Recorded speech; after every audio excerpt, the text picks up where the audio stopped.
श्रवण संस्कृति के उन्नायक प्रातः स्मरणीय आचार्य भगवंत विद्यासागर जी महामुनिराज की जय जय जय। आचार्य श्री समय सागर जी महाराज की जय जय जय जय। बोलिए गुणायतन प्रणेता संघ का समाधान करता भावना योग प्रवर्तक तरुणाई के प्रखर वक्ता पूज्य मुनिवर श्री प्रमाण सागर जी महाराज की जय जय जय। पूज्य मुनिवर श्री निर्वेक सागर जी संधान सागर जी महाराज की जय जय जय। मुनि संघ की जय जय जय।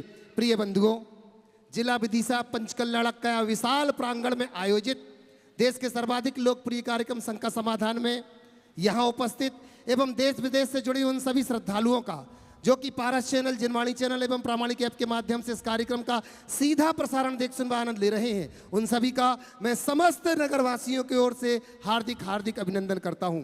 बंधुओं, यह कार्यक्रम प्रारंभ हो उसके पूर्व अपन चलेंगे पूज्य मुनिश्री के चरणों में, उन मुनिराज के चरणों में जिनके आशीर्वाद से यह विदिशा आज चमक उठा है। वर्षों से जिन्होंने वाट जोही थी कि पूज्य गुरुदेव हमारे नगर आएंगे और उनके नगर में पदार्पण होते ही ये विशाल जिनालय का पंचकल्याण प्रतिष्ठा होगी, जो कि आज साकार रूप दिखाई दे रहा है। बंधुओं, हम उन मुनिराज के चरणों में चलते हैं जिन्होंने आशीर्वाद दिया सम्मेद शिखर की तलहटी में जहां गुणायतन का निर्माण हो गया, जिन्होंने आशीर्वाद दिया भावना योग के उन प्रेमियों को जो कि आज अपने जीवन को धन्य कर रहे हैं। उनके चरणों में अपन चलते हैं। भो स्वामी नमोस्तु नमोस्तु नमोस्तु। बंधुओं, यह कार्यक्रम प्रारंभ हो उसके लिए मैं पूज्य मुनिश्री के चरणों में वंदन करने के लिए चल रहा हूं। उसके पूर्व मैं आपसे कहना चाहूंगा, महाराज श्री के आशीर्वाद से जो विशाल गुणायतन का निर्माण हो रहा है, जिसमें अनेक लोग उससे जुड़ रहे हैं, महाराज श्री वहां हो तो ठीक, जहां हो वहां आकर के जुड़ रहे हैं। आज बंधु हमें बड़ी प्रसन्नता है, हमारे गुणायतन से जुड़ने वाले आज दो नए श्रावक हमारे बीच में यहाँ पर हैं। एक श्रावक जिन्हें मैं बड़े सम्मान के साथ यहाँ पर बुला रहा हूँ, श्रीमान रूपेश जी, श्रीमती सोनिया जी जैन, रितिश जैन विदिशा से हमारे बीच में, जिन्होंने अपने आप को ट्रस्टी के रूप में गुणायतन से जोड़ा है। मैं उनसे निवेदन करता हूं मंच के निकट आएं और उनका अभिनंदन करने के लिए हमारे पूर्व ट्रस्टी, स्थानीय ट्रस्टी जो है भैया वसंत जी और चंद्रशेखर जी से मैं निवेदन करता हूं कृपया आएं, हमारे नए ट्रस्टी का अभिनंदन करेंगे। मैं बड़े सम्मान के साथ बुला रहा हूँ रूपेश जी जैन, श्रीमती सोनिया जी अगर यहाँ उपस्थित हो तो मंच के निकट आ जावे, अगर वो मेरी आवाज़ सुन रहे हैं आने में, अगर हाँ पूरा परिवार यहाँ पर अतिशीघ्र पहुँच जावे। देखिए, रुपेश के बारे में मैं कहना चाहूँगा, रुपेश पिछले 3 वर्षों से गुणायतन में निरंतर अपनी सेवाएं समर्पित कर रहे हैं, काम कर रहे हैं। गुणायतन में सीएनसी के माध्यम से जो कार्विंग का काम चल रहा है, वो उसमें रुपेश की बहुत बड़ी भूमिका है, जो चंद्रशेखर जैन के निर्देशन में चल रहा है। इनका शुरू से मन था कि मैंने यहाँ काम किया है तो मुझे अपना योगदान देना ही है, और कल से मेरे पीछे लगे कि महाराज जी आप ये घोषणा करा दो। मैं इन्हें बहुत आशीर्वाद देता हूँ कि इसी तरह से आगे बढ़ते रहे और जिन शासन की सेवा में अपना योगदान दे। आगे जोरदार तालियों के साथ भैया रूपेश का अभिनंदन कर रहे हैं। मैं वसंत भैया से निवेदन करता हूं, आइएगा, अभिनंदन कर रहे हैं रूपेश भैया, जिनकी कार्यशैली मैंने देखी जब वो गुणायतन में पहुंचे। सीएनसी मशीन के माध्यम से जिन्होंने बड़े बड़े कार्यों को जो कि महीनों में होने थे, उन्होंने पलों में निपटाने का कार्य किया है। प्रेमचंद जी मैं निवेदन करता हूं, हमारे बीच में प्रेमचंद जी हमारे बीच में है, उपकार से उपकार आ जाएं। प्रेमचंद जी से निवेदन करता हूं कि इस अभिनंदन की कड़ी में आपकी सहभागिता हो। जोरदार जोरदार ताली बजा करके हम भैया रुपेश जी का अभिनंदन कर रहे हैं। और अब मैं सीधे पूज्य मुनिश्री के चरणों में पहुंचूं, उसी के साथ साथ मैं आवाज दे रहा हूं हमारे बीच में। बहुत बढ़िया, इन्होंने एक जीवाणी यंत्र बनाया है, बहुत बढ़िया। अभी अपन महाराज जी से निवेदन कर लेंगे। हमारे बीच में राज किंग जी यहाँ पर हैं, संगीत सम्राट से आए, महाराज श्री के चरणों में वंदन करके आशीर्वाद ले रहे हैं अपने माँ के साथ। भैया राज किंग जी अशोकनगर महाराज श्री के चरणों में वंदन करके आशीष पा रहे हैं। देखिए, रूपेश के पिता अच्छा ऋषभ जी, जिन्होंने अहिंसा जीवानी यंत्र स्थापित करके हमारे सभी मंदिरों में शुद्ध जल की व्यवस्था की है और व्रतियों के लिए एक अच्छी व्यवस्था की है। एक बार जोरदार अभिनंदन उनका भी कर दीजिए। और ये कैसा सहयोग है, महाराज श्री वसंत जी के नाती हैं हमारे रूपेश जी, बहुत बढ़िया। आशीर्वाद ले रहे चलिए, हैं। और अब आगे। मैं पूज्य सवाल। मुनिवर श्री संधान सागर जी महाराज के चरणों की वंदना करते हुए निवेदन कर रहा हूं, महाराज श्री आज के संकट समाधान के सत्र को आप गति प्रदान करें। निवेदन कर रहा हूं, भो स्वामी नमोस्तु बिना नमोस्तु समय नमोस्तु। गवाए अपन चलते हैं पूज्य महाराज श्री श्री चरणों में। और आज के प्रथम प्रश्न के लिए मैं आमंत्रित कर रहा हूं संजय सीमा जैन बाटल, और उनके बाद तैयार रहेंगे पूनम राजेश जैन पूना, जो डोनाइतन के ट्रस्टी भी हैं।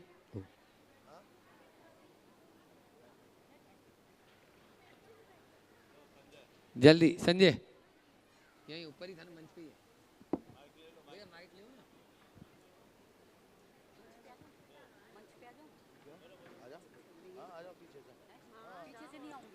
हेलो हेलो, नमोस्तु महाराज जी, इच्छामी महाराज जी। महाराज जी, मेरे दो प्रश्न हैं। पहला तो ये एक प्रश्न करें। पहला प्रश्न ये कि लगभग 1988 से हम और हमारा परिवार आपकी चरण सन्निधि में है। गुरुदेव, मैंने आपको हमेशा अति व्यस्त देखा है। इतनी व्यस्तताओं के बाद, इतनी व्यवस्थाओं के वेल मेंटेन के बाद आप इतना सरल कैसे रह लेते हैं? और दूसरा ये गुरुदेव, वो ज़्यादा ज़रूरी है। बोलो बोलो बोलो बोलो। दूसरा गुरुदेव ये है कि हम यहाँ पर महोत्सव के पंच कल्याणक में जो नाभि राय बने हैं, उनकी ससुराल और माता मरु देवी के मायके बाकल से हम लोग यहाँ आए हुए हैं। मेरा प्रश्न ये है कि ऐसे आयोजनों में जो हम रिश्तेदार अपने इन रिश्तेदारों के यहाँ जाते हैं, तो हमारा उनके प्रति क्या दायित्व बनता है और हम इस महोत्सव में उनकी कैसे सेवा कर सकते हैं? कृपया समाधान करें। नमस्ते। जो पहला सवाल किया है, आप इतने व्यस्त रहते हैं, तो मेरा तो आप सबसे कहना है, मस्त रहना है तो व्यस्त रहो, व्यस्त रहो और मस्त रहो। ओ, बिना व्यस्त रहे मस्त नहीं रह सकते। जो जितना बिजी होगा उसका जीवन उतना इजी होगा। हाँ, व्यस्त रहना एक गुण है और अस्त व्यस्त रहना एक दुर्बलता। व्यस्त रहोगे मस्त रहोगे, अस्त व्यस्त रहोगे पस्त रहोगे, त्रस्त रहोगे। इसलिए व्यस्त रहो, ओ अस्त व्यस्त मत रहो। समझ गए? जी जी। व्यस्त और अस्त व्यस्त में बड़ा अंतर है। व्यस्त वह है जो अपने काम को एक लय में पूरा करता है, और अस्त व्यस्त वह है जिसकी कोई लय ना हो, जिसकी कोई एकाग्रता ना हो, जिसकी कोई प्राथमिकता ना हो, कभी इधर कभी उधर, कभी इधर कभी उधर। तो ऐसा व्यक्ति जीवन भर दुखी होता है। इसलिए मैं आप लोगों को भी संदेश देता हूँ, व्यस्त रहो मस्त रहो। समझ गया? जी। आपने जो दूसरी बात कही वो प्रासंगिक है। कोई भी धर्मानुष्ठान करता है और उसमें अपने सारे इष्ट मित्रों, परिजनों, रिश्ते नातेदारों को आमंत्रित करता, और आना भी चाहिए। जब लौकिक कार्यों में आप लोग एक दूसरे को आमंत्रित करते हैं और आप लोग जाते हैं, तो पारमार्थिक कार्य में तो और बढ़ चढ़कर अपने हिस्सेदारी निभानी चाहिए। लौकिक कार्य में कदाचित न भी जा पाओ तो कोई बात नहीं, क्योंकि वो तो पाप के कार्य होते हैं। पर पारमार्थिक कार्य का कोई प्रसंग आए तो उससे सर्वोच्च प्राथमिकता से पूरी करना चाहिए और उसके लिए जरूर भागीदारी देना चाहिए। अब आपने पूछा है हम लोगों की भूमिका क्या है? जी। तो जिन्होंने बुलाया, आप लोकाचार में, लोक व्यवहार में उनका जिस प्रकार का सत्कार करते वो तो करें, उनके प्रति आभार भी व्यक्त करें, और हमेशा पुण्य के कार्य में यदि सम्मिलित होते हो तो अपना योगदान जरूर दो। जी। अगर मैं इस बृहद अनुष्ठान में अपने सहभागिता दे रहा हूँ तो इसमें मेरा योगदान होना चाहिए। सामने वाले ने लगाया मैंने केवल अनुमोदना की। अगर मैं सक्षम हूँ तो मुझे केवल अनुमोदना तक संतुष्ट नहीं रहना, मुझे कृत, कारित, अनुमोदना तीनों का ध्यान रखना। यदि ये बातें ध्यान में रखेंगे तो बहुत आनंद आएगा और लोगों को भर चढ़ करके ऐसी ही भागीदारी रखनी चाहिए। नमोस्तु भगवती। ओम। पूनम राजेश जैन पुणे जो डोनाइतन के संस्थापक सदस्य भी हैं, और उसके बाद में शिल्पी अमरदीप जैन सागर। तैयार रहे। पूज्य गुरुदेव के चरणों में कोटि कोटि नमन है। गुरुदेव, हमारा प्रश्न यह है कि उपकरण हो या व्यक्ति, बाहरी तत्वों पर निर्भर रहने की प्रवृत्ति व्यक्ति को पराधीन और अकर्मण्य बना देती है। तो व्यक्ति अपने को अंदरूनी तौर पर इतना दृढ़ व मजबूत कैसे बनाए कि बाहरी तत्वों से निर्भरता घट जाए? उपकरण हो या व्यक्ति, व्यक्ति को पराधीन बना देते। आपने पूछा है कि व्यक्ति अपने आप पर अंदरूनी तौर पर कैसे मजबूत बनाए, निजी तौर पर मजबूत कैसे बनाए। कुछ न करें, परमुखापेक्षिता छोड़ दे। उपकरणों का उपयोग करना और उपकरणों पर निर्भर होना बहुत अंतर है। आवश्यकता अनुसार उपकरण का उपयोग करना कोई बुरा नहीं, व्यक्ति का आलम्बन लेना कोई बुरा नहीं, लेकिन उस पर निर्भर होकर जीना अच्छी बात नहीं। इसलिए जहाँ जब जैसा प्रसंग हो वैसी कोशिश करनी चाहिए और उसी अनुरूप अपना काम करके आगे बढ़ जाना चाहिए। जो किसी भी चीज़ के आदी और निर्भर हो जाते हैं उन्हें बहुत परेशानी होती है, और जो लोग अपने स्वावलंबन की भावना को और परमुखापेक्षिता को समाप्त कर देते हैं, स्वावलंबन की भावना को जगा लेते हैं, उनके आगे कोई कठिनाई नहीं। नमोस्तु गुरुदेव। ओम। शिल्पी अमरदीप जैन सागर, और उसके बाद में तैयार रहेंगे डॉक्टर ट्विंकल जैन नागपुर। तीनों महाराज श्री के चरणों में बारंबार नमोस्तु नमोस्तु नमोस्तु। महाराज जी, मेरा प्रश्न है, कांटों की चुभन पल दो पल की, कांटों की चुभन पल दो पल की, फूलों की चुभन जीवन भर की, कांटों की चुभन सह लेते सभी, पर फूल हृदय को करते चलनी। कुछ समझ में नहीं आ रहा भाई। संजय थोड़ा ओम। ठीक करो माइक को। ओम ओम।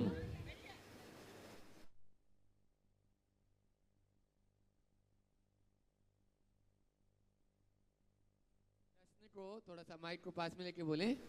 नमोस्तु महाराज श्री, हाँ नमोस्तु। बोलो। आवाज नहीं आ रही है। हेलो। बोलो।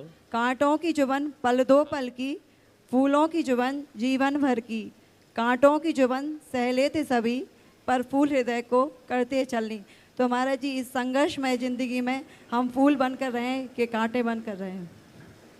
कांटों की चुभन पल दो पल की, फूलों की चुभन जीवन भर की, कांटों की चुभन सहते सब लोग, और फूलों की चुभन जीवन भर की, जीवन भर, छिलते जीवन, है ना। बहुत अच्छी बात कही। आपने पूछा है हम फूल बन कर जिए या कांटे बन कर के जिए।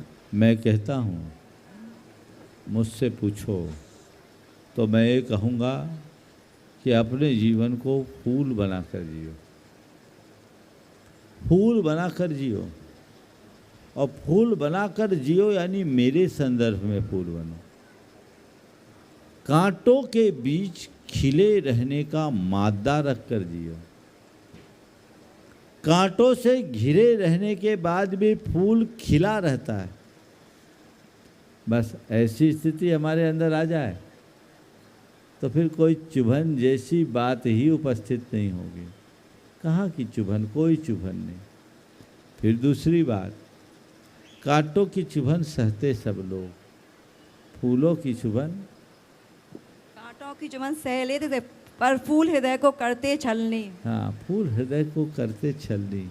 पर मैं कहता हूँ जो फूल हृदय को छलनी कर रहे हैं उनसे दूर रहो, लेकिन फूल के स्वभाव को अगर अंगीकार कर लो तो छलनी हृदय को भी राहत मिलेगी। नमोस्तु महर्षि, नमोस्तु महर्षि, नमोस्तु। गॉड गिफ्ट में जिनको नाड़ी देखने का एक सुअवसर मिला है, ऐसे बामोरा, सिनोज और विदिशा तीनों जगह अपनी सेवाएं, और माताजी महाराज की बहुत सेवा करती हैं, डॉक्टर टिंकल जैन और ब्रह्मचारिणी शिल्पा दीदी। प्रतिभा स्थली, वे अपना प्रश्न महाराज श्री जी सामने रखेंगे और उसके बाद में तैयार रहेंगे। उसके बाद में तैयार रहेंगे सचिन जैन, शीतल विहार, विदिशा।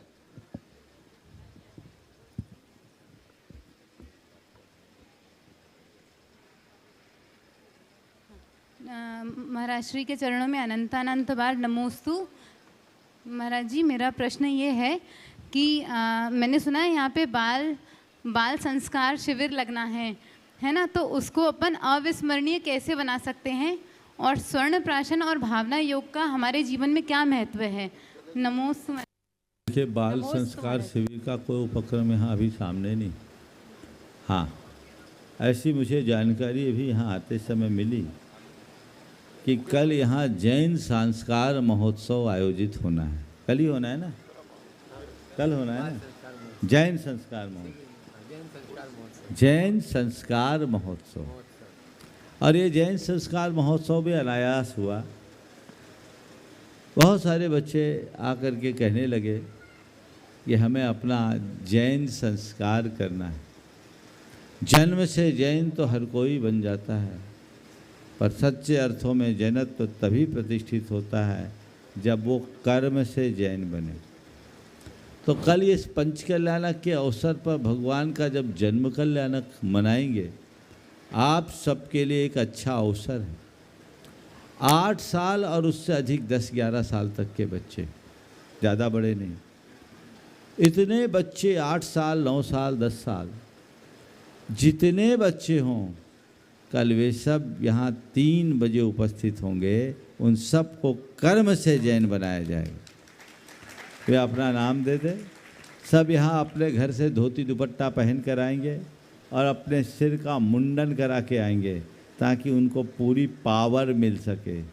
समझ गए? बाल की चिंता मत करना, बाल तो फिर आ जाएंगे, घर की खेती।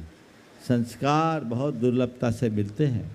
अक्सर बच्चे आते रहते हैं और वो संस्कार कराते, उनका बहुत अच्छा परिणाम भी आता है। सामूहिक रूप से हमने अनेक बार ऐसा कार्यक्रम किया है। तो कल ये मौका आएगा बच्चों के लिए। कल का जन्माभिषेक कितने बजे? कितने बजे जन्माभिषेक कब है? नहीं, जुलूस के बाद का जन्माभिषेक कितने बजे? 10:30 के बाद। वो अगर ऐसा सेटिंग करो दोनों कार्यक्रमों को कि कल बच्चे प्रथम अभिषेक भी कर ले और उन सब बच्चों को उसी समय भगवान के जन्माभिषेक करने का भी सौभाग्य मिले।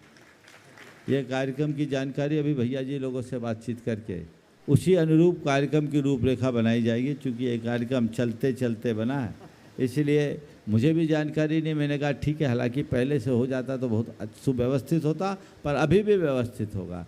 तो कल जितने बच्चे अपने संस्कार कराएंगे उन सबको भगवान का जन्माभिषेक करने का सौभाग्य भी प्राप्त होगा।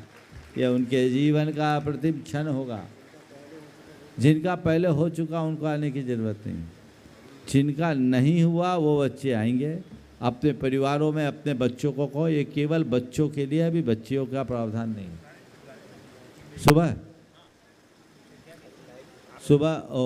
ठीक है, अभी कार्यक्रम के तुरंत बाद आपको जानकारी दे दी जाएगी। अभी ऐसा कह रहे कि सुबह सुबह बुला लिया जाए तो और उत्तम है। तो चलिए सुबह ही एक कार्यक्रम कर लिया जाए, सुबह से शीघ्रम समाचरे। उन बच्चों को अभी टाइम कैसा एडजस्ट होगा बता दिया जाएगा शंका समाधान के बाद।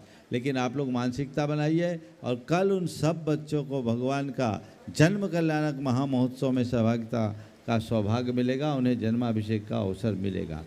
आपने स्वर्ण प्राशन और भावना योग की बात की। स्वर्ण प्राशन अपने आप में एक बहुत ही अद्भुत प्रक्रिया है। अभी हमारा जब समेत शिखर में प्रवास था, सागर के एक डॉक्टर दंपति जो दोनों एमडी मेडिसिन और एमएस थे, एक सर्जन थे एक एमडी थे, दोनों डॉक्टरों ने अपना एक एक्सपीरियंस बताया था। मैं चाहूँगा वो एक्सपीरियंस अगर हो तो यहाँ लोगों को बताया जाए। विजय, वो अभी थोड़ी देर बाद बताओ। जो डॉक्टर दंपति ने स्वर्ण प्राशन का अपना अनुभव बताया और उन्होंने अपने बच्चे का स्वर्ण प्राशन किया, उसके सारे कॉम्प्लिकेशंस ख़त्म हो गए और आज तक उन्हें कोई वैक्सीन नहीं लगाए। ये एक डॉक्टर कह रहा है। हो सकता आज नहीं तो कल हम आपको उसको सुनवाएंगे। इस सभा में कहा, इसी शंका समाधान में उन लोगों ने कहा। तो स्वर्ण प्राशन से बच्चों का अंदर का जो सत्व है, उसकी इम्यूनिटी है, बहुत स्ट्रांग होती है। हर व्यक्ति को चाहिए कि अपने बच्चों के भावी भविष्य को मजबूत बनाए रखना चाहते हैं तो स्वर्ण प्राशन जरूर करें। शुक्ल पुष्य नक्षत्र में हमेशा स्वर्ण प्राशन की व्यवस्थाएं होती है। अब आगे कब पुष्य नक्षत्र मुझे पता नहीं, लेकिन जब भी हो उसे ज़रूर करना चाहिए। भावना योग के भी बहुत अच्छे परिणाम आते हैं और लोग जो ये कर रहे हैं उनके संतान पर भी और स्वयं के स्वास्थ्य पर भी इसका बहुत अच्छा परिणाम है। सभी को उसका यथासंभव लाभ लेना चाहिए। नमोस्तु महाराज जी। सचिन जी जैन जो शीतल विहार न्यास बोर्ड के अध्यक्ष भी हैं और वो अपनी बात भी यहाँ पर रख रहे हैं। सचिन जी जैन और प्रश्न भी पूज्य महाराज श्री चरणों में, और उसके बाद में मैं आमंत्रित करूँगा भैया जी जो बाल ब्रह्मचारी विजय भैया जी लखनादून, तैयार रहें। बोलो देवादिदेव 1008 श्री वर्रो वाले बड़े बाबा की जय। आचार्य भगवान विद्यासागर जी महामुनि राज की जय। समस्त मुनि संघ की जय। पूज्य महाराज श्री, आपसे निवेदन कर रहे हैं हम लोग, और मैं आज समाज से और आपसे शीतल धाम परिवार के लिए कुछ चाहता हूं, और ये मैं चाहता हूं कि वो चीज़ पूरी हो। आचार्य श्री के आशीर्वाद से शीतल धाम का प्रथम सेवक बनने का सौभाग्य मुझे प्राप्त हुआ। फिर उसके बाद शीतल धाम का कार्य प्रगति पर है। आज शीतल धाम में डोम की 7वीं लेयर का काम पूरा हो चुका है। 26 लेयर लगना है। लगभग 18 लेयर तक का काम नीचे तैयार है, और वो काम हम अभी 1.5 महीने में ऐसा ऊपर हो जाएगा कि अपन को शिखर दिखने लगेगा। महाराज श्री, कल जो आपने हमसे कहा कि कमेटी को कम से कम अपनी डेट, तारीख, समय, अवधि बताना चाहिए, महाराज जी आपको पहले भी हम निवेदन कर चुके हैं कि हम ये करना चाहते थे, लेकिन आज सुबह से ही हम उसमें मेहनत में लगे रहे और हमने ये सारी चीज़ें तैयार की हैं। हमारी लाल पत्थर पीले पत्थर का काम जारी रहेगा। अब मैं ये चाहता हूँ और निवेदन करता हूँ समाज के सभी जन से, उसके लिए मैं ये कह रहा हूँ, जो मैं आपसे कहने जा रहा हूँ उसके लिए मेरे शीतल धाम परिवार के लिए तन मन धन से सहयोग करें। आपकी अच्छी भावनाएं हमारे साथ रहें और पूज्य मुनिवर आपका मंगल आशीर्वाद जो हम कहने जा रहे हैं वो पूरा हो, वह मंगल आशीर्वाद हमें आपसे चाहिए। पूज्य भगवान आपको सामने हम आने वाले दिसंबर 2026 को शीतल धाम के पंच कल्याण कराने के लिए प्रतिबद्ध होते हैं। आचार्य भगवान के आशीर्वाद से, आपके आशीर्वाद से दिसंबर 2026 को शीतल धाम के पंच कल्याण कराने के लिए शीतल धाम परिवार प्रतिबद्ध होता है। साथ ही चातुर्मास में, इसी चातुर्मास में पूरा प्रयास करेंगे कि बर्रो वाले बड़े बाबा अपने उच्च स्थान पर नए मंदिर पर विराजमान हों। साथ ही सहस्त्रकूट की भी तैयारियां चल रही हैं। भगवान, मैंने जो कहा है पूरी जानकारियां लेके पिछले 15 दिन से मैंने आपसे बिहार में भी निवेदन किया था। बस गुरुवर हम सबको इतना आशीर्वाद दें, आपका लगाया हुआ जो बीज है आज वो पूरा बन चुका है। आप अपना मंगल आशीर्वाद प्रदान करें। नमोस्तु भगवान। ओ देखिए, अभी सचिन भाई ने जो बात आप सबके समक्ष रखी उसे सुनकर मेरे मन में बेहद प्रसन्नता की अनुभूति हो रही। 2020 में जब शीतल धाम आया था, काम को देखा था, तो मुझे देखकर मन में ऐसा आया कि अभी 8-10 वर्ष तो लग जाएंगे। लेकिन अब इनकी बात सुनकर मुझे अच्छा लग रहा है कि इनने डेट तय कर ली और 26 दिसंबर तक प्रतिष्ठा की बात के लिए प्रतिबद्धता जाहिर की। बड़ा काम है, पत्थर के काम में बहुत समय लगता है और उसके साथ जब उसमें उसकी भव्यता, उसकी कारीगरी बढ़ती है तो और टाइम लगता है। लेकिन उस काम को भी अगर अपनी प्राथमिकता के साथ किया जाए तो बहुत अच्छे परिणाम आते हैं। आपने ये जो बीड़ा उठाया है और अपना संकल्प प्रकट किया है, मैं उसकी भूरी भूरी प्रशंसा करता हूँ और ये आशीर्वाद देता हूँ कि तुम्हारा ये संकल्प सिद्धि में परिवर्तित हो और शीघ्रातिशीघ्र भव्याति भव्य तरीके से उस समोसरण की संरचना हो और जितना भव्य समोसरण हो उतना ही भव्य यहाँ की प्रतिष्ठा भी संपन्न हो। ये प्रयास करना चाहिए। जब आचार्य महाराज ने हम लोगों को पहली बार भेजा था तब और अब में बहुत बड़ा परिवर्तन आ गया है। लेकिन ये विदिशा वासियों का बहुत बड़ा सौभाग्य है कि आप लोगों को परम पूज्य गुरुदेव का संपूर्ण आशीर्वाद प्राप्त हुआ है। अब आप सबकी जिम्मेदारी बनती है। पहली जिम्मेदारी तो उन लोगों की है जिन्होंने अपनी दान राशि स्वीकृत की है, वे अपनी संकल्पित राशि को शीघ्रातिशीघ्र जमा कराएं। प्राय ऐसा देखने में आता है, लोग दान राशियां बोल तो देते हैं पर बोलने के बाद भूल जाते हैं, उन्हें बार बार याद दिलाना पड़ता है। मैं आपसे कहूँगा, कहीं भी दान राशि दो, बोलने के बाद उसे सदैव याद रखो, उसे कभी भूलो मत और उसे चुकाना अपनी पहली प्राथमिकता रखो।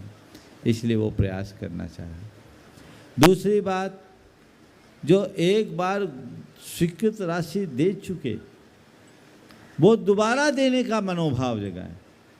ये न सोचे कि मैंने एक बार देना था सो दे दिया, काम खत्म। जब तक तुम्हारी कमाई जारी है तब तक तुम्हारी दान की परंपरा भी बनी रहनी चाहिए।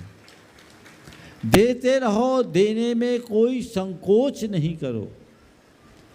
हम लोग कहते हैं देता दौलत ना घटे, कह गए दास कबीर, बोलते हैं ना, चिनी चोच भर ले गई नदी न घट्या नीर, और देता दौलत ना घटे कह गए दास कबीर। इस उक्ति को चरितार्थ कीजिए और जब भी देने का मौका आए तो सबसे पहले मैं, सबसे पहले मैं, सबसे पहले मैं का भाव होना चाहिए। तो जो लोग दे चुके वे ये न सोचे कि मैं तो दे दिया, मेरा कोटा पूरा हो गया। नहीं, जब तक इसका काम पूरा नहीं होता तब तक हम देते रहेंगे, देते रहेंगे, देते रहेंगे, ऐसा मनोभाव जगाइए। और जो लोग अभी तक नहीं जुड़े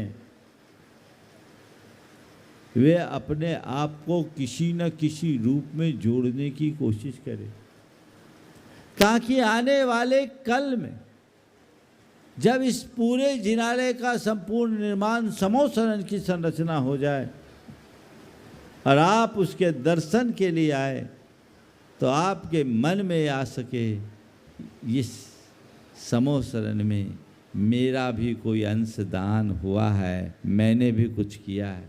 ये भाव जगाइए, ये भाव रहे। और कुछ बड़ा बड़ा दान ऐसा दो, ऐसा दान करो कि आने वाले समय में जब तुम्हारे नाती पोते और परपोते कभी यहाँ आए और वहाँ आकर देखे तो उसके मन में भाव जगे और प्रेरणा जगे, अरे ये वह समोसरण है जिसके निर्माण में मेरे दादा और परदादा ने महत्वपूर्ण योगदान दिया है, ये मेरा समोसरण है, मुझे भी इसमें योगदान देना चाहिए। अपनी पीढ़ियों को संभालने का इससे अच्छा मौका और कोई दूसरा नहीं मिल सकता। इसलिए ऐसे अवसरों का लाभ सबको लेते रहना चाहिए। मुझे जानकारी मिली अभी भी सहस्रकूट के कुछ प्रतिमाएं शेष है। कितनी बाकी है? करीबन 80 प्रतिमाएं बाकी हैं। 80 प्रतिमा जी बाकी है। भगवान को विराजमान करना कितने बड़े पुण्य का कार्य है। सोचो, एक बार तुम्हारे यहाँ तो भगवान विराजमान किए जाएंगे, जब तक वो भगवान होंगे, उनकी जब तक पूजा अर्चा होगी, उसके पुण्य का 6वां हिस्सा तुम्हारे खाते में आएगा। मैं कहता हूँ 80 भगवान रह गए हैं तो 80 व्यक्तियों को आगे आ जाना चाहिए और इस पंचकल्याणक में ही उसे पूर्ण करने का उपक्रम करना चाहिए।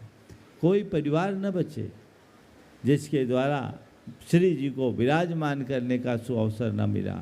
अपना और कार्यों में खर्च की कटौती कर लो, पाप से पैसे को बचा लो और इधर उधर थोड़ा सा कर लो। हो सके तो रूखी सूखी रोटी खा करके संतोष कर लेना, लेकिन भगवान को विराजमान करने का मौका आए तो उसमें कोई संकोच मत करना।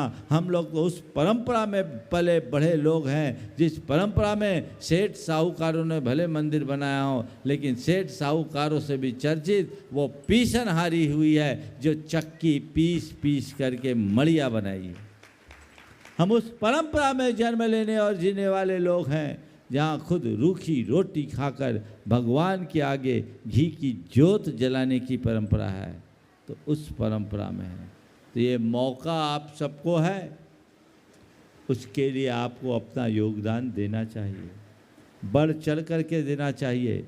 और जो भी योगदान दो, बस ये सोचो कि प्रतिष्ठा के होने तक मेरा सारा योगदान हो जाए। कई लोग भगवान विराजमान कर देते हैं, भगवान प्रतिष्ठित हो गए, पैसे बाकी हैं तो पुण्य भी बाकी में जाएगा। नहीं, आयोजक भले आपको व्यवस्था की दृष्टि से 2 साल 5 साल का समय देते हैं, लेकिन हमें पल का भरोसा नहीं। हमें तो अपनी सामर्थ्य रहते जल्दी से जल्दी जो भी बोला है उसे चुकाना चाहिए। इसी तरह शायद वेदियाँ भी बाकी हैं, वेदियाँ बन रही है, उसमें जो भी आपकी योजनाएं हैं कमेटी मुझसे बातचीत करेगी, उस पर कल चर्चा की जाएगी। आप लोग अपना मन बनाएं, हम जब तक यहाँ आपके बीच है कोशिश करें कि उसकी पूर्ति हो जाए और लोग काम कर सके। मुझे एक जानकारी मिली, आप विद्यासागर निलय भी बना रहे हैं, धर्मशाला का निर्माण हो रहा है महाराज श्री। हाँ। और 36 कमरों की धर्मशाला है और उसका काम शुरू हो चुका है। हम बस एक बार विजय भैया को बुला लो, वो पूरी जानकारी तुरंत दे देंगे। हाँ, विजय भैया तुरंत आइए। ओम नमः। बंधुओं, हाँ। जैसे कि आपको विदित ही है, आचार्य भगवंत के आशीर्वाद से अभिभूत ये भूमि जहां शीतलनाथ भगवान के 1-2 नहीं 3-3 कल्याणक हुए हैं। और मुझे लगता है प्रारंभ किया था पूज्य गुरुदेव ने यहाँ आकर के, पूज्य प्रमाण सागर जी महाराज ने आकर के। जब पूज्य गुरुदेव आए, एक विशाल भूमिका के रूप में यहाँ पर यह निर्माण हो रहा है। तो बंधुओं, यहाँ पर 38-36 कमरों की जो धर्मशाला बन रही है, उस धर्मशाला के लिए, उस एक कमरे के लिए मात्र 5,55,000 रुपए की राशि यहाँ पर निर्धारित की गई थी कमेटी से, जिसमें से एक व्यक्ति ने आज स्वीकृति दे दी है। श्रीमान स्वर्गीय पवन कुमार जी लश्करी जी की स्मृति में उनकी धर्मपत्नी श्रीमती राजकुमारी जी लश्करी, पुत्र अनमोल जी लश्करी यहाँ पर उपस्थित हैं। मैं निवेदन करना चाहूंगा उस परिवार को मंच के निकट आए और पूज्य श्री का आशीर्वाद मिले। और समूची कमेटी यहाँ पर उपस्थित है। अध्यक्ष जी सचिन जी से, महामंत्री अशोक जी से निवेदन करता हूँ कि इनका अभिनंदन आप जरूर करें। जोरदार तालियों के साथ अभिनंदन करते बंधुओं। ये विशाल धर्मशाला, मैं तो कहता हूँ पूज्य श्री के रहते रहते ये संपूर्ण धर्मशाला पूरी हो जाए। और भी कोई देने वाला हो तो तुरंत बोलो। अगर अभी भी किसी का मन बन रहा हो, अपने परिजनों का नाम अमर करना चाहते हो, धन्य है ये परिवार जिन्होंने अपने पति का नाम, अपने पिता का नाम अमर कर लिया। इस बोलो। हमारे बीच में श्रीमान राजकुमार जी सुराना यहाँ पर उपस्थित हैं। पहले मूल बात बोलो। चलिएगा। हाँ, जोरदार तालियों के साथ हम इनका अभिनंदन कर रहे हैं पुनः पुनः। और बंधुओं, इतना ही नहीं, जो सहस्त्रकूट जिनालय जो बन रहा है, बहुत बढ़िया। हमारे बीच में डॉक्टर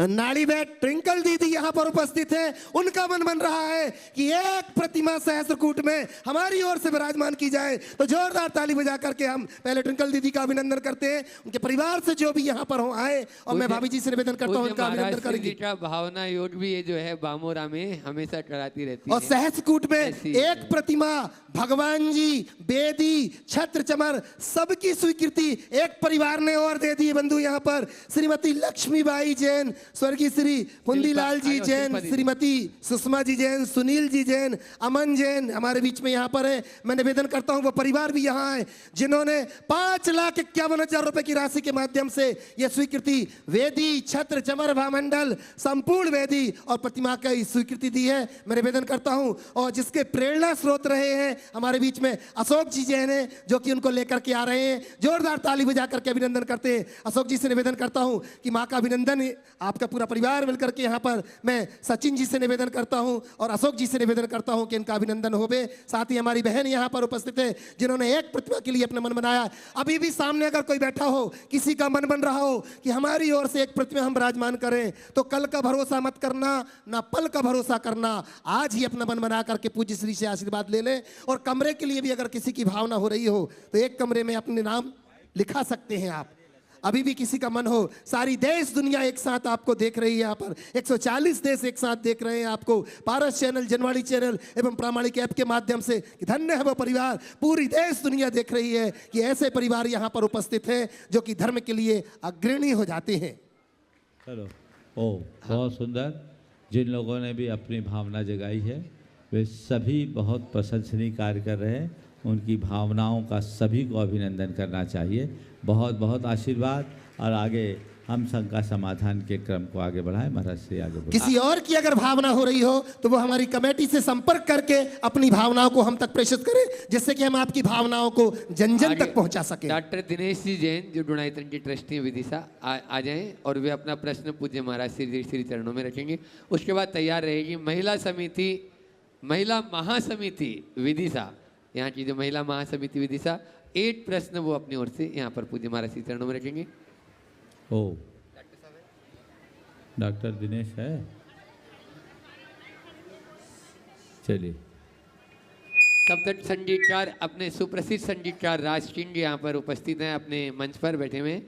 और मैं उनको भी आमंत्रित कर रहा हूँ कि वे भी पूज्य अशोक नगर से पूज्य महाराज श्री चरणों में अपना प्रश्न रखेंगे।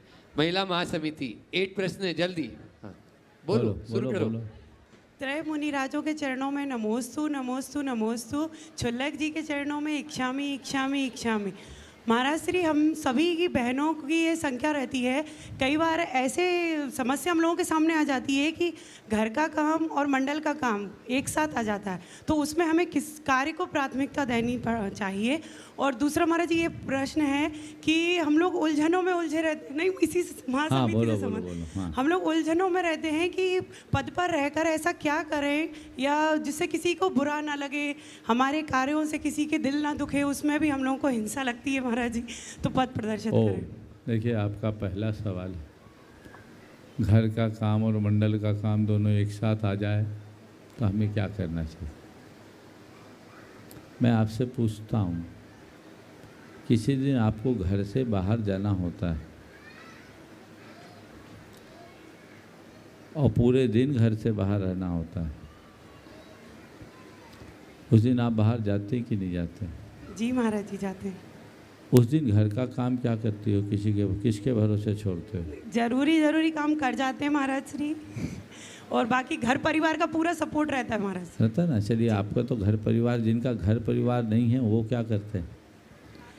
दोनों को अपना काम करके जाते हैं। क्या करते हैं जी, है ना? जल्दी उठ के अपना काम कर जाते हैं, तो घर का काम भी हो जाता है और बाहर का काम भी हो जाता है। यदि यही फार्मूला आप लोग अपना लो तो घर का काम भी सर जाएगा और मंडल का काम भी सर जाएगा, समस्या हल हो जाएगी। ऐसा काम मत करिए कि घर में अव्यवस्था, पर घर से इतना मत जकड़िए कि वहीं फंस के रह जाइए। दोनों काम करना चाहिए। पद पे रहते हुए सबको खुश रखने की कोशिश करना एक बहुत चुनौतीपूर्ण कार्य है, लेकिन रखा जा सकता है।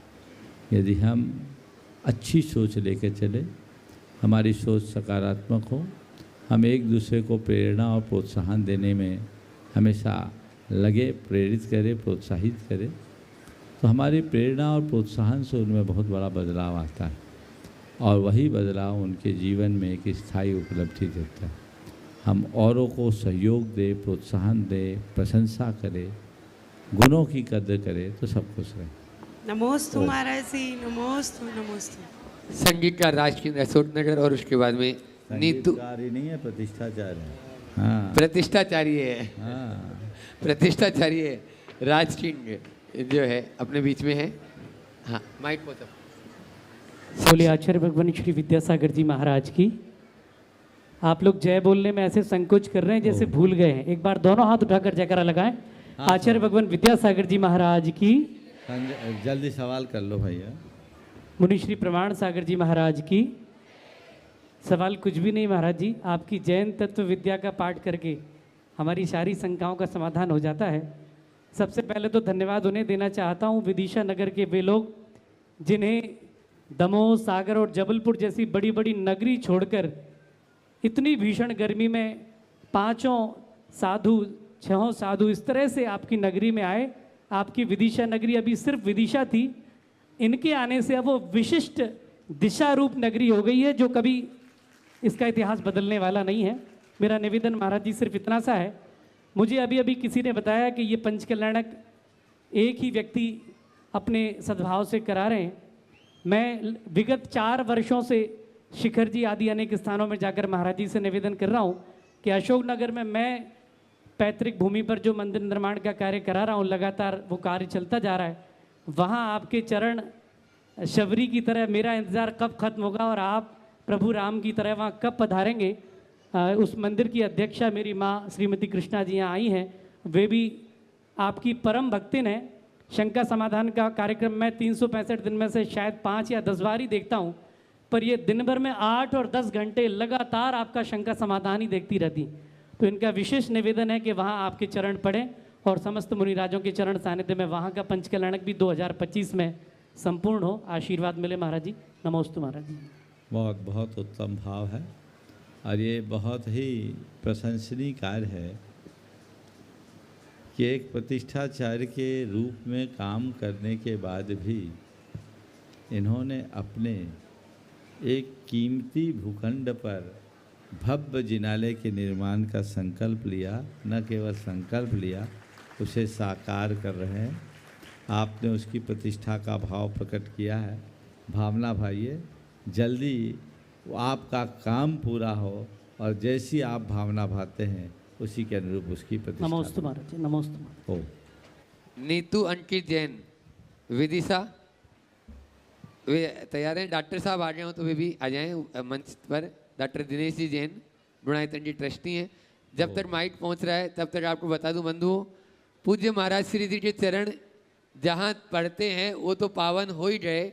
और आपके जैसे प्रातःकाल में मैंने बताया था कि 1992 से कई बार विदिशा आना हुआ, और विदिशा ही नहीं, भारतवर्ष के अनेक राज्यों और अनेक प्रांतों में अभी सब लोग सुन रहे हैं जिनके पास में भी पूज्य गुरुवर के जो भी फोटोज वगैरह हैं, यदि वो आप विजय प्रमाणित तक पहुंचाएंगे, जो विजय भैया हैं, और उनको स्कैन करके आपको वापस पहुंचा दिया जाएगा। उनको बहुत ही अच्छे से आगे शाश्वत क्षेत्र में वो कार्य भी एक बहुत बड़ा कार्य है और उसमें आपका एक अर्घ्य समर्पित हो सकता है इस रूप में। इसलिए आप अपने कोई भी जो महाराज जी संबंधित जानकारी है वो हम तक पहुंचाएं और फोटोज वगैरह जो भी हैं वो पहुंचाएंगे तो आपका बहुत बड़ा ये कार्य इसमें योगदान रहेगा। और साथ में ही जो भावना योग के लिए पर्चियाँ आ रही है, भावना योग का अपना जो इंटरव्यू देना चाहते हैं वे भी अभी इस प्रोग्राम के बाद में भी दे सकते हैं, और जो बाहर से भी भेजेंगे उनका भी यानी जो आप भेज सकते हैं। और जो सेलेक्टेड होगा उन भावना योग के जो भी जो आपका जो बाइट होगी उस बाइट को फिर यहाँ पर संग्रहित किया जाएगा। इसलिए आप अपनी बाइट भेज सकते हैं। अभी ये प्रश्न रखें नीतू अंकित जैन पूज्य महाराज श्री के बाद पहले महाराज श्री फिर और। नमोस्तु गुरुदेव, नमोस्तु गुरुदेव, नमोस्तु गुरुदेव। गुरुदेव, मेरा प्रश्न ये है कि भावना योग आजकल बहुत चर्चा में है, ये हमें हमारे जीवन को कैसे स्ट्रेस फ्री बनाता है? क्या पुराने समय में भी ये प्रचलन में था? देखिए, भावना योग निश्चित आज आप लोगों के बीच बहुत लोकप्रिय हो रहा है। और भावना योग हमारे जीवन को किस तरह से स्ट्रेस फ्री करता है, आगामी 6 और 7 तारीख को आपको यहाँ प्रत्यक्ष देखने का मौका मिलेगा। इस पंच कल्याणक में आने वाले 6 और 7 तारीख को प्रातःकाल 5 बजे से यहाँ भावना योग का प्रत्यक्ष आप सबके बीच प्रयोग किया जाएगा। ये भावना योग है हमारी पुरातन साधना, बस मैंने उसकी आधुनिक व्याख्या की है और नए तरीके से उसे डिजाइन किया है। भावना योग के नाम से कोई योग हमारे यहाँ नहीं, लेकिन भावना योग शब्द जरूर आता है और मैंने अपने खुद के इनोवेशन से इसे डिजाइन किया है, आचार्यों के मूलभूत बातों के आधार पर कि जिस तरीके से जैन साधना में मनोविज्ञान का प्रयोग किया गया और भावनाओं के महत्व को दर्शाया गया, मैंने उस पर खूब अध्ययन, चिंतन, मंथन किया और उसके आधार पर आप सबके बीच ये भावना योग आया है, जिसके परिणाम आप सबके बीच प्रत्यक्ष है। नमोस्तु गुरुदेव, नमोस्तु। हाँ। गुरुदेव, इसमें बच्चों भी आ सकते हैं क्या भावना योग में? सब आ सकते हैं, सभी आ सकते हैं। ओ तब तक माइक ला रहे, तब तक निधि कपिल जय, निधि यहाँ विदिशा बामोरा तैयार हो तो आ जाए। सुमत है। हाँ, ओ नहीं करना चाहिए, महाराज ने माइक, महाराज का मन नहीं आज। चलो सुमत कुमार जी जैन विदिशा, सुमत कुमार जी जैन विदिशा, रिमझिम जैन विदिशा। ओम दे सुमत, सचिन की सुपुत्री, पीछे सुपुत्री नहीं, रिमझिम धर्म पत्नी। रिमझिम नाम लिख तो दो, श्रीमती है कि कुमारी है कि सुश्री, महाराज क्या करें। अब रिमझिम तो महाराज ने सोचा कि यही होंगी, सचिन की धर्म पत्नी। हेलो हेलो, इसलिए आजकल चलन में ओम महाराज श्री नमोस्तु। चलन में नहीं आया श्रीमान, श्रीमती आदि के लिखने का, कृपया शंका समाधान में जरूर लिखा करें। हाँ महाराज श्री नमोस्तु। मेरा प्रश्न यह है कि स्थायी विरक्ति कैसे होती है? क्योंकि परिस्थितिवश और कोई ऐसे कुछ हो जाए तो क्षणिक विरक्ति तो हो जाती है, जिससे हम कुछ ऐसे नियम ले लेते हैं, परंतु धीरे धीरे वो नियम शिथिल हो जाते हैं और हम चाहते हैं कि हम जो नियम लें वो हमेशा पढ़ते रहें। देखिए, आपने पूछा है स्थायी विरक्ति कैसे। देखिए, अनुरक्ति स्थायी है तो विरक्ति भी स्थायी हो। जब मन में ज्ञान आता है तो सही वैराग्य। मैं अपना अनुभव आप सबके बीच रख रहा हूँ। मेरा ये परम सौभाग्य है कि अपने जीवन में सबसे पहला आहार परम पूज्य गुरुदेव को देने का सौभाग्य पाया। पहली बार मैंने पड़गाहन किया, पड़गाहन के लिए खड़ा हुआ और गुरुदेव को पड़गाने का सौभाग्य मिला। और ये भी मेरा सौभाग्य कि मुझे ही जग पकड़ा दिया गया। उस समय मेरी स्थिति ये थी कि मैं शुद्धि बोलना भी नहीं जानता था। मुझसे कहा बोलो शुद्धि बोलो, तो मैंने कहा शुद्धि। मुझे कुछ नहीं आता था। गुरुदेव मुस्कुराए, फिर कहा गया मन शुद्धि, वचन शुद्धि, काय शुद्धि, आहार जल शुद्ध। मैंने बोला। मुझसे लोगों ने बोला कुछ समय के लिए रात्रि भोजन छोड़ दो। उस समय मैं 17 वर्ष का भी नहीं हुआ था, बहुत छोटा था। कुछ समय के लिए रात्रि भोजन छोड़ दो। मैंने गुरुदेव को देखा और मुझे लगा कि वो कुछ कह रहे, कहाँ फंसे हो। मैंने तत्क्षण कहा खाना तो जिंदगी भर, छोड़ना तो जिंदगी भर, गुरुदेव आजीवन रात्रि भोजन का त्याग। और उस दिन का दिन फिर मैं मुड़ के नहीं देखा। आज आप सबके बीच यहाँ हूँ। कहने का तात्पर्य यह है, जो क्रिया ज्ञान पूर्वक की जाती है उसमें स्थिरता रहती है, और जो क्रिया केवल दूसरों की प्रेरणा या अनुकरणवश होती है उसमें अस्थिरता होती है। तो धर्म के क्षेत्र में, वैराग्य के क्षेत्र में अपनी अपनी अंतर चेतना को जगाइए। ज्ञान अंदर आए, चीज़ें मन से उतर जाए तो उधर झांकने का मन नहीं होगा। लेकिन जब तक मन में उतरी है तो कोई कितना ही करे। बहुत से ऐसे लोग हैं, मैं सम्मेत शिखर जी में था, एक दंपति जब पारसनाथ भगवान के दर्शन कर रहा था, 9 दंपति थे, पत्नी ने कहा देखो महाराज जी के साथ आज पारसनाथ टोक का दर्शन करने का सौभाग्य मिला, कुछ नियम ले लो। मैं उनकी तरफ देखा, बोले महाराज जी इनका गुटखा तम्बाकू छुड़वा दीजिए। मैंने कहा भैया बोल क्या करना है? बोले महाराज आज से त्याग। और मैंने पारसनाथ भगवान के चरणों में उसका सिर रखवाया, आशीर्वाद दिया, संकल्पित हो जा आज के बाद गुटखा मसाला तम्बाकू नहीं खाएंगे। ठीक, मैं ऊपर सामायिक किया, वो पूजा पाठ किया और नीचे कुछ खाया पिया होगा। जब मैं उतरने को हुआ और जैसे ही डाक बंगला की ओर मुड़ रहा था, एक डोली वाला खैनी ठोक रहा था। वो खैनी ठोक रहा था, उसने अपना हाथ बढ़ा दिया, हाथ बढ़ाया, मैं देख लिया। उसी समय मैं गुजर रहा था खैनी के लिए, उसने खैनी दिया। मैंने कहा बन गए भिखारी, अभी तो ऊपर छोड़ के आया और नीचे आते ही तेरी ये दशा। बोले महाराज मैंने गुटखा छोड़ा था, खैनी थोड़ी छोड़ा। तो मैं इस आधार पर ये कह सकता हूँ, जो कार्य खुद के अंतर मन से होता है, ज्ञान पूर्वक और चेतना के साथ होता है, उसमें स्थिरता होती है। और जो कार्य केवल औरों की प्रेरणा, दबाव या प्रभाववश होता है, उसमें अस्थिरता हो। फिर दूसरी बात, हमारे चित्त की परिणति भी चढ़ते उतरते रहती है। कई बार ऐसा होता है कि हमारे भाव अच्छे होते हैं, खराब होते हैं, तो बाहर के परिवेश से प्रभावित होते हैं। अपने चित्त में हमेशा उठाव बना रहे तो उसके लिए हमें चाहिए कि हम सदैव ऐसे निमित्तों का आश्रय लें जिससे हमें अच्छी प्रेरणा मिलती हो, और ऐसे निमित्तों से अपने आप को बचाएं जो हमारे मनोभावों में शिथिलता लाए हो। सुमत कुमार जी जैन विदिशा, और उसके बाद में तैयार रहेंगे मास्टर शौर्य जैन बेरसिया। पूज्य महाराज श्री के पावन चरणों में कोटि कोटि प्रश्न बोलो सीधे सीधे। ओम। आज के आपाधापी भरे जीवन में देहदान, नेत्रदान एवं रक्तदान की आवश्यकता पड़ रही है। जैन धर्म के अनुसार ये दान, देहदान, रक्तदान और अंगदान की कहाँ तक उचित है? देखो, इस विषय में मैंने अनेक बार अपना मंतव्य प्रकट किया, आज पुनः उसे दोहरा देता हूँ।